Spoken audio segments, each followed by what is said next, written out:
Tragedy is reverberated in every community across this country. The nature of this discussion has gotten so volatile.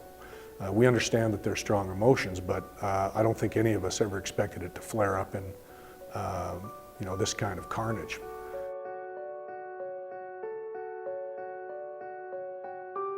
We're all suffering, and to ensure that we can move through this successfully, we need to recognize that respect is a two-way street. Law enforcement can only be successful with the support of the community we serve. When we lose the social contract to be decent to each other, it's impossible for any of us to live in a safe and secure community. We're living in a time where we're polarized, where people are not really communicating.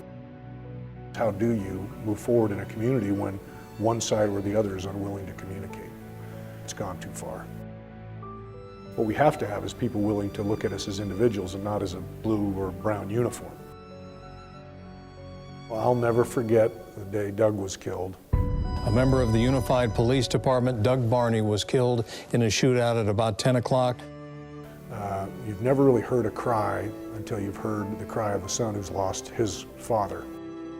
And that's something that will stay with you forever. That's the worst thing you ever do. The human beings that are told that their loved one's gone, it's not the cop was killed, it's dad or mom. I believe that we're in a different place here. The other day I went into the gas station where I go every morning, and the clerk slid over some dollar bills with a note attached to it that said, "This is to thank him for all that they do."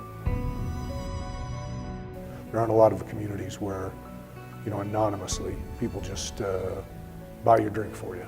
It happens here all the time. It's a great community. Behind the uniform, there are human beings.